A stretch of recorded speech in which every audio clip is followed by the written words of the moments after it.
dia a todos e todas. Eu gostaria muito de agradecer o convite pela organização do evento para participar dessa mesa e lembrar que alguns de nós já nos conhecemos há bastante tempo, né, justamente pelos 10 anos de ações afirmativas no país. Né, afinal, muitos aqui,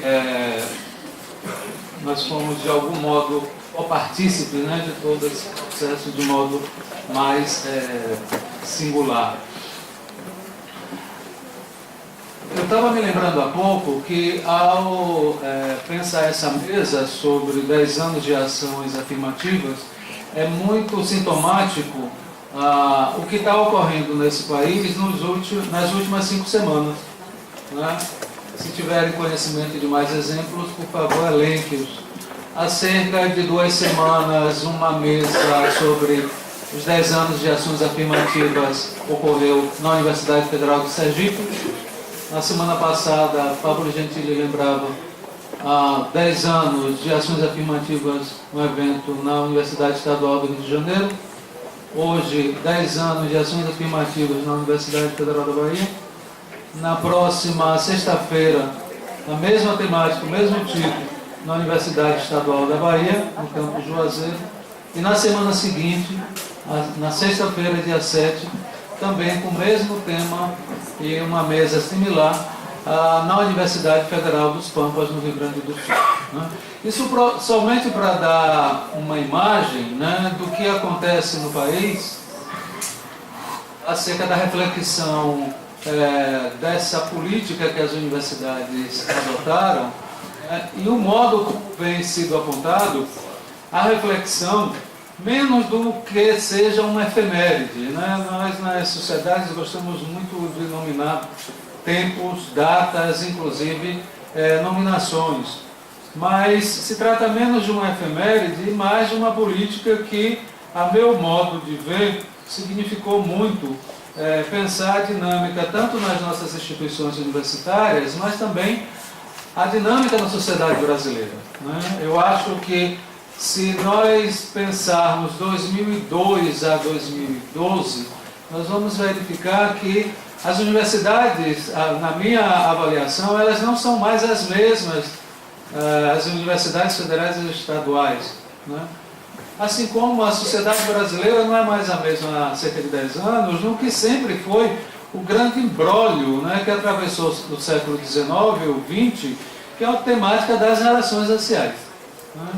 Então, de algum modo, eu só queria lembrar uma pesquisa inicial feita muito antes das ações afirmativas serem implementadas nas universidades, que foi o Instituto Datafolha, naquela publicação chamada Racismo Cordial, em 1995, ao fazer um elenco de perguntas sobre de casamentos interraciais, de autoclassificação de cor, elencava uma pergunta que era desdobrada em termos da idade dos indivíduos, do nível de instrução, o que as pessoas pensavam acerca da reserva de vagas para negros no mercado de trabalho.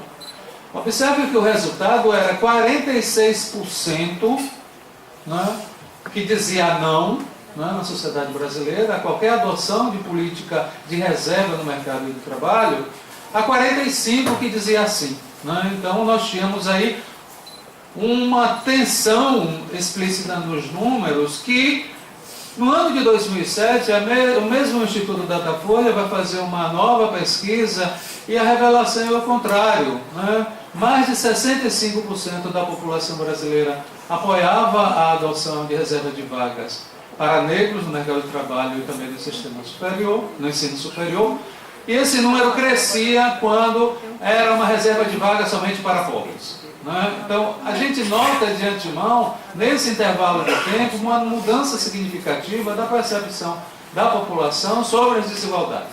Né? Poderíamos aqui ter outra mesa para analisar as razões dessa mudança no imaginário, dessa mudança da percepção, mas, de todo modo, o que eu queria inicialmente frisar é essa dinâmica que atravessa a sociedade brasileira e, mais ainda, atravessa as nossas instituições. E, por isso, ao pensar os 10 anos de ações afirmativas nas nossas instituições públicas federais e estaduais, eu cada vez estou mais cônscio de que não podemos deixar de lado uma análise processual, né? Afinal de contas, é um marco 2002 com a instituição das ações afirmativas nas universidades cariocas, as públicas, né? E Pablo Gentili já tinha chamado a atenção disso, quer dizer, é um fato que se institui, mas se institui a partir de uma determinação do Executivo, né? E o processo que isso desencadeia em 10 anos seguintes, e mais ainda em 5 anos, que eu acho que a gente tem que dividir esses 10 anos, dentro da análise dessa dinâmica, os 5 primeiros anos, de 2002 a 2007. Por quê? Após as universidades estaduais cariocas, a gente vem em sequência a Estadual do Mato Grosso do Sul, e aqui é bom provocar essa imagética, porque é que está, né, se acelerando pelo país afora.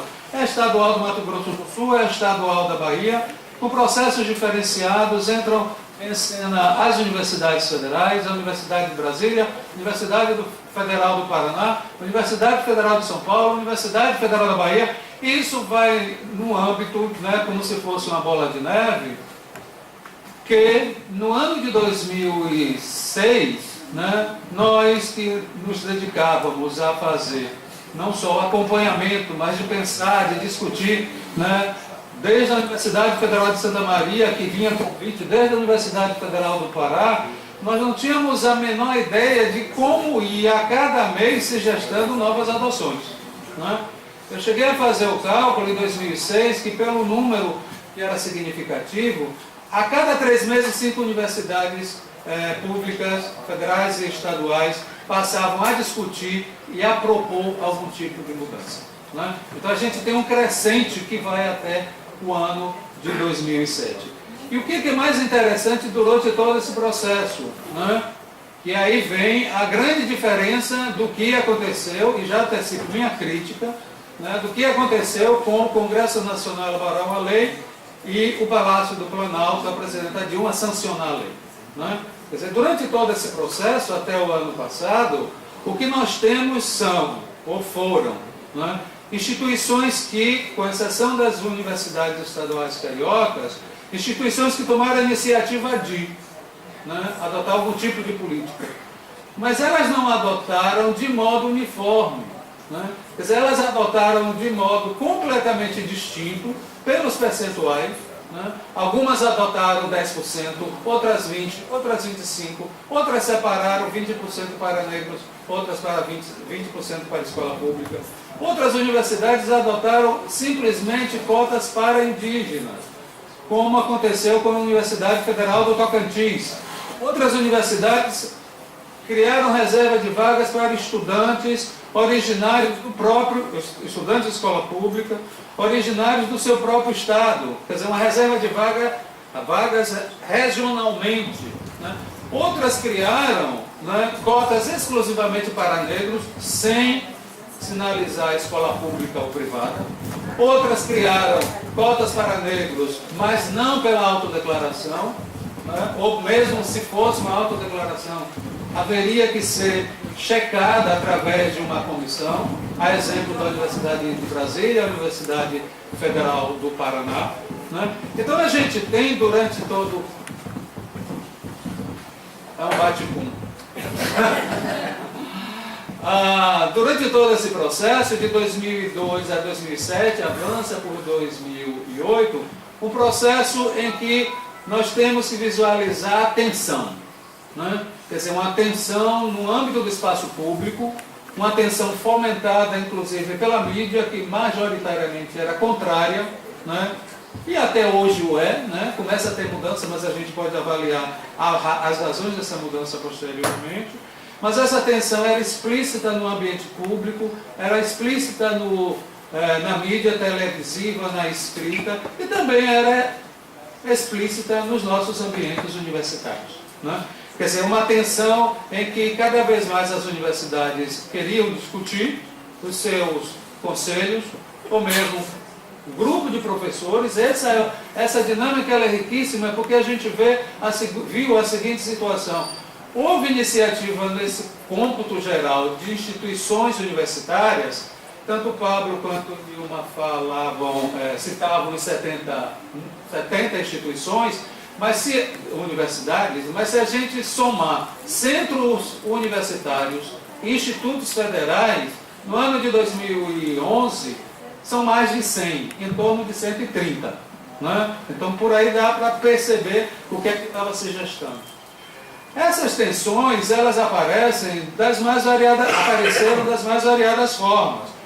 De um lado, reitores que provocaram, porque estavam sendo pressionados, e aqui reitores ou pró-reitores, o grupo de professores que se articularam. Né? Quer dizer, instituições onde houve uma participação de ativistas do movimento negro que foram convidados por grupo de professores ou mesmo por reitorias ou pró-reitorias para pensar uma proposta, a exemplo da Universidade Federal de São Paulo. Né? Então, a atenção ela se estabelece no âmbito das nossas instituições e de um modo bastante rico. Por quê? Porque a atenção, à medida que se estabelece, levava à elaboração de proposta. E se de um lado, no ambiente externo das universidades, né, não tinha como mais segurar o processo, começou a haver algo que me pareceu até hoje um ambiente de avaliação, né, do que é a ideologia do senso comum adentrando o ambiente universitário.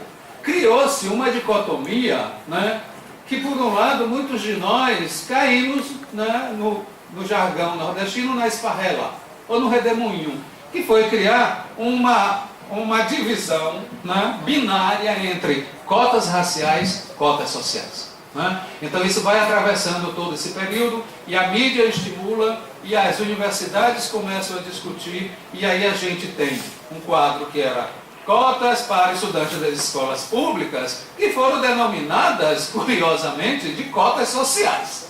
Né? Eu acho que é risível. Por outro lado, as cotas para os negros, né? Os indígenas pouco se falavam, os indígenas pouco eram provocados, os indígenas não provocaram mal-estar na sociedade brasileira, mas ao denominar cotas para negros, aí tornou-se cotas raciais. E vem a proposta, né, dessa universidade a qual eu trabalho, né, e que durante todo esse processo, mesmo chamando a atenção de uma análise processual que nós devemos ter como foco, e todos os riscos que essa análise processual traz, porque para quem foi, né, e qual partícipe de todo esse processo que teve no Redemoinho, fazer um certo distanciamento, né, e tentar analisar não é uma tarefa nada fácil. Né? E a Universidade Federal da Bahia criou um sistema que hoje, com um pouco de distância, eu diria que naquele momento, em 2004, foi uma proposta de tentativa, né, de se situar diante de um quadro que era cotas sociais, algumas universidades adotaram, outras cotas raciais que outras universidades adotaram.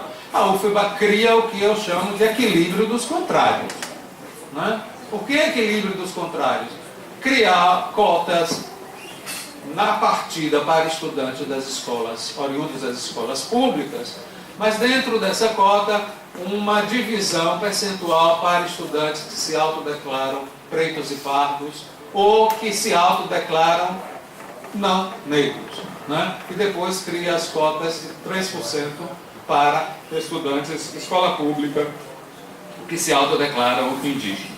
Então a gente tem um processo que é extremamente rico e nesses meus 10 minutos finais eu queria chamar a atenção para o que surgiu nesse debate, para em seguida apresentar o quadro que me parece necessário demonstrar para vocês dessa dinâmica e do que houve de mudança no ingresso dos estudantes cotistas, assim denominado, porque a gente passou nesses últimos anos a receber e reproduzir um novo léxico nas universidades federais. Né? Quer dizer, cotas sociais, cotas raciais, cotistas, não cotistas. O léxico aumentou, então a própria designação cotas, ações afirmativas, diversidade, são termos que a gente poderia elencar nessa introdução do nosso linguajar no dia a dia. No debate ao longo do ano 2004, o que se manifestava na UFBA se manifestava em todo o país, né? E a gente viu muito isso de perto. Os argumentos contrários de que os estudantes que ingressariam pelo sistema de cotas não teriam condições de permanecer na universidade, que eles abandonariam os cursos, que eles seriam jubilados, ou seja, a partir do terceiro semestre, eles repetindo e sendo reprovados seriam jubilados. Todas as dificuldades eram elencadas pelos colegas, não só colegas, mas todos aqueles que eram contrários às ações afirmativas para negros, indígenas ou mesmo das escolas públicas. O que nos levou a uma seguinte situação, né? Foram poucas as universidades, ao longo desses 10 anos, que adotaram o sistema de cotas e passaram a fazer avaliação. A gente pode aqui dar as razões, como algumas dessas instituições, elas temiam revelar dados negativos e serem publicados pela mídia e por todos os opositores aos sistemas de cota, né? Outras não tinham condições, né? Porque em algumas dessas instituições, dessas 100, havia uma certa tradição de análise, havia uma certa tradição de professores que estavam no campo dos estudos afro-brasileiros, mas na grande maioria, né, não havia essa produção e muito menos havia sujeitos, e aqui eu estou falando de técnicos, que se dispuseram, né, não só a auxiliar, ou mesmo a disponibilizar, né? Esse outro problema que eu acho que a gente tem que detectar ao longo desses 10 anos, porque a dificuldade do acesso aos dados é gritante, né? Tanto pela falta da tradição, quanto pela burocratização, né, do acesso e da liberação desses dados. Mas como aqui na universidade nós, desde o início, né, por participarmos e também pelo fato dos órgãos como Serviço de Seleção, Orientação e Avaliação ter, desde 2005, possibilitado o acesso aos dados, eu vou apresentar para vocês, nesses últimos minutos, qual era o quadro e o que é que modificou. Tá? Então eu peço a alguém que dê Qual era o quadro em 2004? Em 2004 é o ano anterior à adoção do sistema de cotas na Universidade Federal da Bahia. O drama no ingresso, né, se manifestava em relação aos estudantes do sistema público da seguinte forma. Eu elenquei aqui para vocês porque a gente teria muito para apresentar, mas temos um curto espaço de tempo. Eu vou privilegiar cursos considerados de alta concorrência e de muito prestígio, não só na Universidade Federal da Bahia, isso se manifesta, tá? Essa classificação, mas na maioria das universidades públicas do Brasil. A participação dos estudantes oriundos do sistema público que ingressavam em 2004 variavam entre 10% e 25% nesses cursos considerados de maior concorrência e de alto prestígio, né? Arquitetura, engenharia elétrica, engenharia mecânica, engenharia química, engenharia civil, medicina, odontologia, psicologia e direito, né? Tem um curso aqui de prestígio, não tem aqui um curso de prestígio como comunicação, né, de alto prestígio, mas é um curso em que o percentual de estudantes de escola pública em comunicação em 2004 era de 5%. Okay? Então dá para visualizar como era o sistema e o que passou a ser a partir de 2005, onde há a obrigatoriedade, né, da reserva de vagas para estudantes das escolas públicas. 43% de cada curso desse, né, deverá ser preenchido pelos estudantes oriundos do sistema público de ensino. E depois vem aqueles percentuais, 85% sendo estudantes negros, pretos e pardos, e 15% não negros, né? Então, esse quadro, ele tem uma variação, e se vocês me perguntarem por que essas duas engenharias, engenharia química e engenharia civil, têm um percentual acima de 20%? Porque havia uma participação significativa do chamado Cefet, hoje Instituto Federal, que é um espaço público, né, considerado ensino médio, né, de boa qualidade. Mas a maioria estava assim. Por favor, passe. Eu trouxe, na verdade, gráfico para vocês visualizarem um pouco do que é que aconteceu em relação à cor, tá? Dos ingressos na UFBA em 2004, que é esse ponto de partida, e nos anos seguintes, né, até o ano de 2012, qual é a participação. Vamos começar pelos brancos. Os brancos não são esses, os brancos são esses. Ok? Essa cor aqui, que cor nós podemos dizer? Lilás, roxo, ok? Os brancos no conjunto, tá? No conjunto dos que ingressavam na Universidade Federal, eles estavam acima de 40%. Com o advento das cotas, reduz a participação dos estudantes brancos, que variam entre 20% e 30%, chega a 30%, aí chega a 30% no último ano. Em compensação, os pardos, estudantes que se autoclassificaram, eles eram em torno de 45%, isso no conjunto, tá? O que vai variar significativamente naqueles cursos anteriores que eu falei. Mas os pardos, eles crescem, eles saem desses 45%, alcançam 60%, em torno de 60%, e não saem desse intervalo até o ano de 2012. Tá? Os pretos, que estão aqui em amarelo, tá? Eles tinham uma participação antes das cotas menos de 10%, 8%. Com as cotas, fica nesse intervalo entre 10% e 16%. Então é um crescimento extremamente significativo, só que cai um pouco no ano de 2012. A participação dos indígenas e dos amarelos, que é justamente essa parte aqui, né, a modificação é muito pequena, mas os indígenas a gente pode chamar a atenção do que é o vestibular da UFBA, que separa autodeclaração indígena, que podem ser os sujeitos que estão no meio urbano, e uma cota reserva de 2 vagas para índios aldeados, que essa é a grande revolução que aconteceu na minha avaliação na Universidade Federal da Bahia, que nunca teve um indígena, um índio, tá? E passou pela primeira vez com as cotas a ter índios pataxó. E pela primeira vez nós tivemos no ano passado, aliás não, esse ano, há cerca de 5 meses, 2 índias que terminaram um mestrado no programa de pós-graduação em estudos étnicos e africanos. Para vocês pensarem o gênero, né? Aqui é o conjunto dos que ingressaram a partir do sistema de cotas.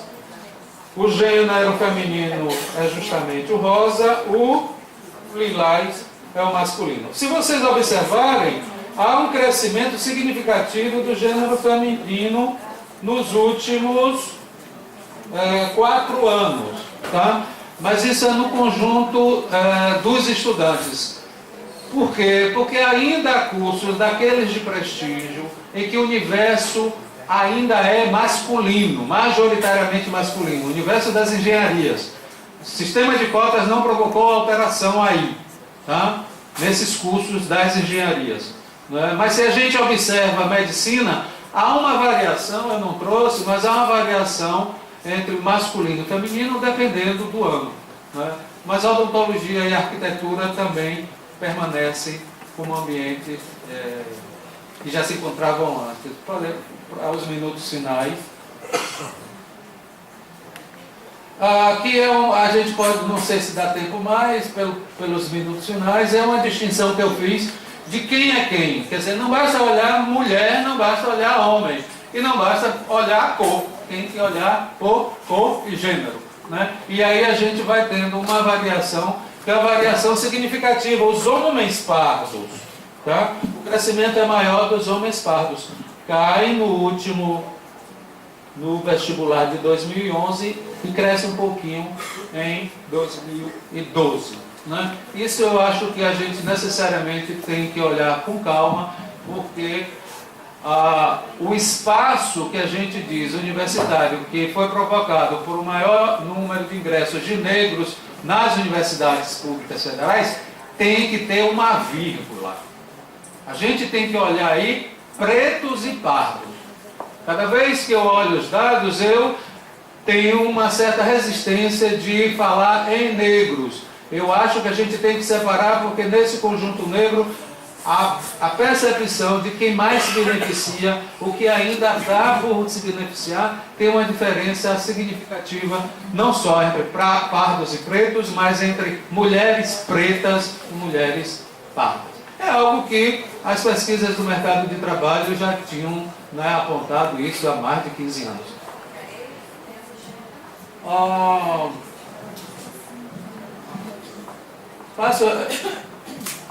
Renda, esse é outro dado que é interessante observar, de mudança radical nas nossas instituições, principalmente nos cursos considerados de prestígio. É o que eu trouxe aqui, tá? Porque antes a gente tinha um quadro em que os cursos de prestígio majoritariamente eram brancos e de renda familiar, como vocês vão ver aqui, alta considerada por padrão baiano. Tá?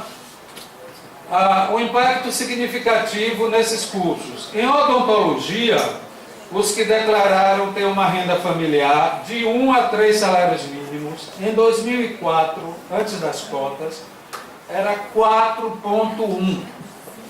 Em 2012, a participação da renda familiar, hoje até R$ 1.800, é isso quanto está o salário mínimo? Oi? Até R$ 1.800, portanto, hoje chega a 38%. Tá? O aumento é mais do que significativo. Em medicina, 3,4% dos estudantes tinham uma renda familiar até 3 salários mínimos. Alcançou 16% em 2012. Em engenharia elétrica, os que declararam ter uma renda familiar de 1 a 3 salários mínimos era de 7,4%. Quadruplicou em 2012, passou para 28%. Em psicologia, né, um dos cursos junto com o direito mais prestigiados e de alta concorrência, o índice saiu de 7,8 para 37,12. É óbvio que a gente está diante de um quadro, vendo essa variável, que muitos de nós afirmam que o dado de renda coletado não é tão seguro, né? Isso é consenso entre os especialistas, mas de todo modo é a forma como a gente tem que, né, balizar, quantificar. E a gente sempre acredita que os estudantes, ao preencherem o questionário socioeconômico no ingresso na universidade, eles revelam muito mais verdade, né, do que mentiras. O último, a escolaridade, que deve tanto interessar os que trabalham nessa área de educação, que é justamente o que eu gostaria de fechar a apresentação desses slides. Vejam como há uma mudança nesses cursos considerados de alto prestígio. Percebe-se uma redução do contingente de estudantes com pais portadores de instrução superior. Diminui, portanto, o número de estudantes cujos pais tinham, têm curso superior. E uma elevação do contingente de pai que nunca frequentou a escola, ou que só tem curso primário incompleto. Em 2004, era de... Já estou cortando aqui. Em 2004, cortaram o microfone. Em 2004 era de 50% os que tinham escolaridade superior, e nos anos seguintes o percentual variou entre 36% e 43%. Os estudantes cuja escolaridade do pai nunca tinham frequentado escola e com primário incompleto passou de 3,1% para uma média acima de 7%. Bom, é isso. Eu vou encerrar, porque inclusive não tenho nem mais microfone.